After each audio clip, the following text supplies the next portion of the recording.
नमस्कार, स्वागत है आपका एबीपी न्यूज में। मैं अखिलेश आनंद हूं। अब आप देखेंगे आपको प्रभावित करने वाले मुद्दों पर गहराई से पड़ताल करने वाला शो घंटी बजाओ। घंटी बजाओ में आज बात होगी उन नक्सलियों की जो नीतियों सिद्धांतों के नाम पर भोली भाली जनता का ब्रेन वॉश करते हैं और मौका मिलते ही खून खराबा करने लगते हैं। आज दंतेवाड़ा में जिस तरह पुलिस वालों की जान ले ली गई, उसने नक्सलवाद के खूनी चेहरे को फिर से बेनकाब किया। दंतेवाड़ा को वैसे नक्सलियों की मांद भी कहते हैं, क्योंकि उस रेड कॉरिडोर का यह हिस्सा है जहां नक्सली बहुत मजबूत माने जाते रहे। हालांकि पिछले कुछ सालों में सरकार की विकास योजनाओं और सीआरपीएफ की सख्ती की वजह से नक्सली बहुत कमजोर हुए हैं। मैं खुद दंतेवाड़ा और सुकमा जैसे दुर्गम इलाकों में रिपोर्टिंग के लिए जा चुका हूं। अब नक्सलियों को लोकल सपोर्ट भी बहुत कम मिलता है। फिर भी अगर ऐसी घटना हो गई तो सीधा सा मतलब है सिस्टम के अंदर बैठा कोई उनसे मिला हो सकता है। आज आपको क्रांति के नाम पर नक्सलवाद की आड़ में हिंसा करने वालों के खिलाफ 8422840000 पर घंटी जरूर बजानी चाहिए।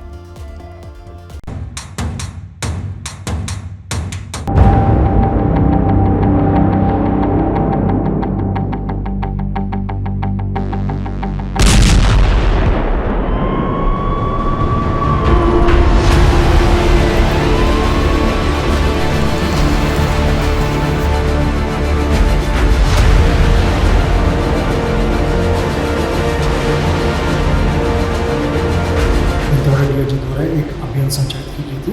अभियान के पश्चात जिला मुख्यालय दंतेवाड़ा वापस लौटा थे। इस दौरान आरमपुर एवं शामिल के बीच में डीआरजी गाड़ी को आईडी के माध्यम से महोदय द्वारा टारगेट की गई।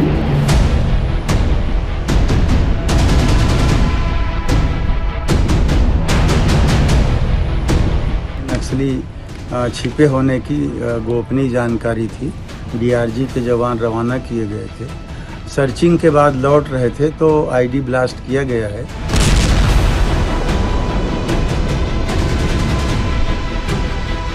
इस घटना की जितनी भर्त्सना की जाए, जितनी निंदा की जाए, वो कम है। मैं वीर शहीदों के प्रति अपनी विनम्र श्रद्धांजलि अर्पित करता हूँ।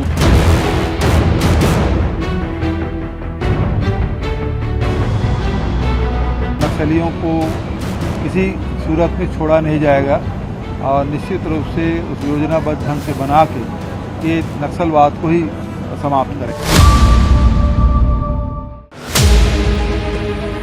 वही दंतेवाड़ा, वही नक्सली और वही कायराना हरकत।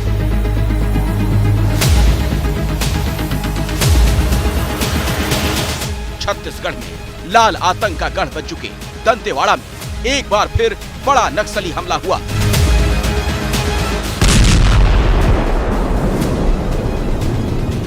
यह हमला कितना जबरदस्त था, इसका अंदाजा आप ब्लास्ट के बाद सड़क पर बने इस बड़े गड्ढे को देखकर लगा सकते हैं।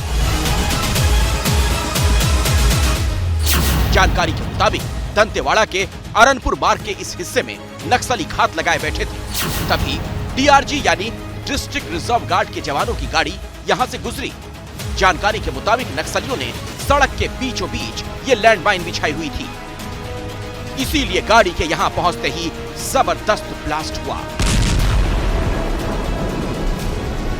इस ब्लास्ट में डीआरजी जवानों की गाड़ी के परखच्चे उड़ गए।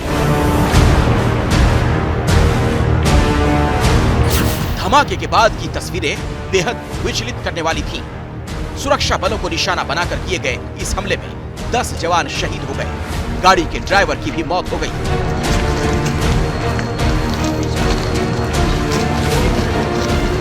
जानकारी के मुताबिक ये विस्फोट बेहद शक्तिशाली आईईडी से किया गया। अब सवाल ये उठता है कि सुरक्षा बलों के सटीक मूवमेंट की जानकारी आखिर नक्सलियों को कैसे मिली। ये कोई बड़ी सुरक्षा चूक थी या फिर नक्सलियों की बेहद कामयाब रणनीति जिसके चलते उन्होंने अपने मंसूबों को अंजाम दिया।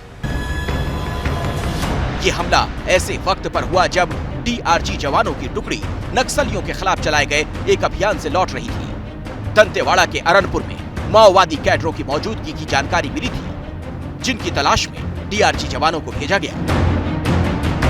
हमले के शिकार हुए जवान उसी सर्च ऑपरेशन से वापस लौट रहे थे जब उन पर यह हमला हुआ। दंतेवाड़ा डीआरजी द्वारा एक अभियान संचालित की गई थी। अभियान के पश्चात तब जिला मुख्यालय दंतेवाड़ा वापस लौट रहे थे। इस दौरान आरनपुरी एवं समेली के बीच में डीआरजी गाड़ी को आईडी के माध्यम से महोदय द्वारा टारगेट की गई। उस घटना में हमारे एक वाहन आईडी के चपेट में आ गए थे। उसमें 10 डीआरजी जवान एवं एक सिविलियन ड्राइवर कुल 11 लोग का शहादत होगी। बताया जा रहा है नक्सलियों को पहले से डीआरजी टीम के रूट की जानकारी थी, इसीलिए वो इतनी तैयारी के साथ हमले को अंजाम दे पाए। नारायणपुर थाना क्षेत्र का मामला है। वहाँ कुछ दूरी में नक्सली छिपे होने की गोपनीय जानकारी थी। डीआरजी के जवान रवाना किए गए थे। सर्चिंग के बाद लौट रहे थे तो आईडी ब्लास्ट किया गया है, जिसमें 10 जवान और एक ड्राइवर की मृत्यु हुई है। कुल 11 लोगों की शहीद हुए हैं 11 लोग। नक्सली हमले को हम लोग हमेशा नाकाम करते गए हैं और उनको खदेड़ने में कामयाब हुए हैं। 60% नक्सली मूवमेंट कम करने में इन 4 वर्षों में काम हुए हैं। इस हमले की जानकारी मिलते ही अतिरिक्त सुरक्षा बल को घटनास्थल पर भेजा गया। तुरंत ही पूरे इलाके में कॉम्बिंग ऑपरेशन शुरू कर दिया गया। केंद्रीय गृह मंत्री अमित शाह ने छत्तीसगढ़ के मुख्यमंत्री से फोन पर बात करते हुए पूरे हालात की जानकारी ली और नक्सलियों के खिलाफ केंद्र की तरफ से हर मदद का भरोसा दिया। दंतेवाड़ा की घटना बहुत हृदय विदारक है और जवानों की शहादत हुई है। 10 हमारे डीआरजी के जवान शहीद हुए हैं और एक सिविलियन है। 11 लोगों के आईडी ब्लास्ट में शहादत हुई है। मैं उनके परिवार के प्रति संवेदना व्यक्त करता हूं, लेकिन ये जो शहादत है वो बेकार नहीं जाएगी।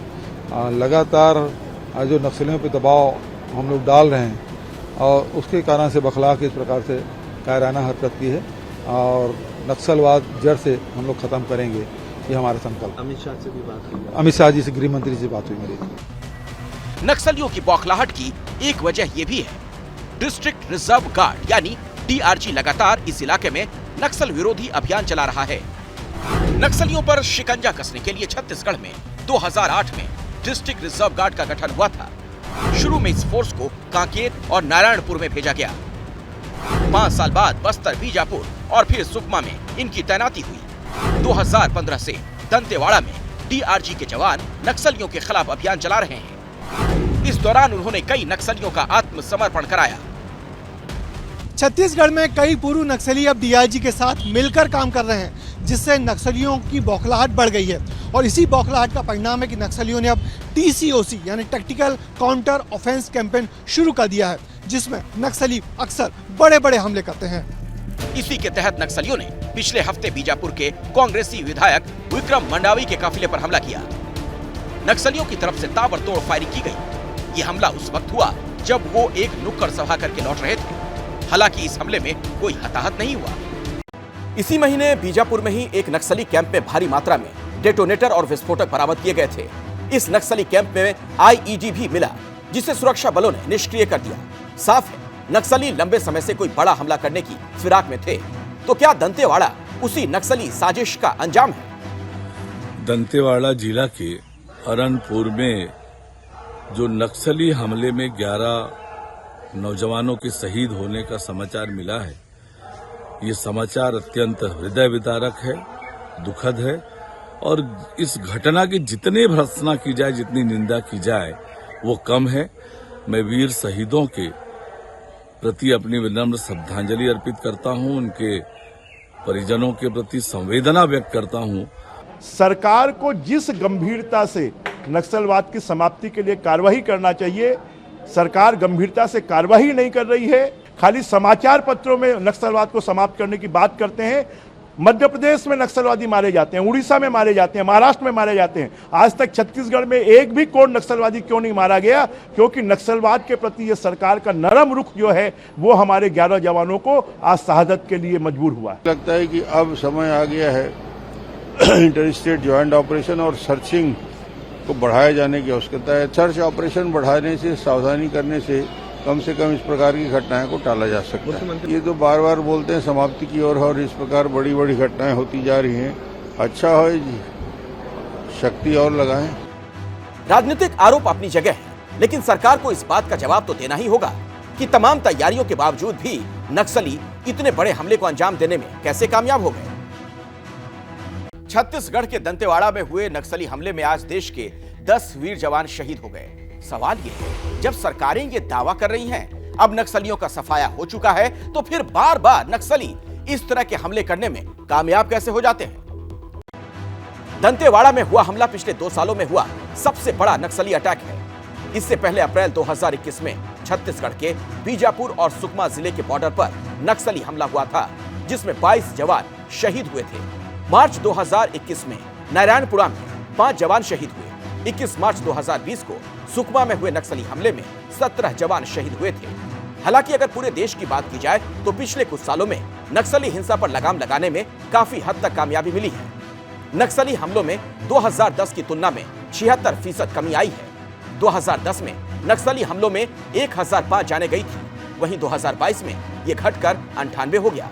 2010 में देश के 96 जिले नक्सल प्रभावित थे। 2022 में 45 जिलों में ही माओवादियों का असर है। पर सवाल है, खून बहाने वाले लाल आतंक का पूरी तरह से खात्मा कब होगा?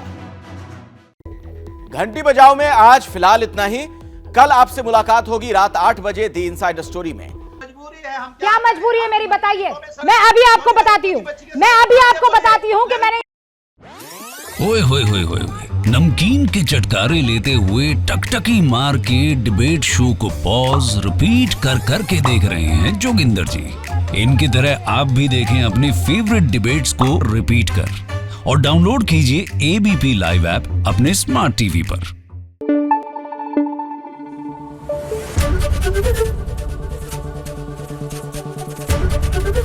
एबीपी न्यूज आपको रखे आगे।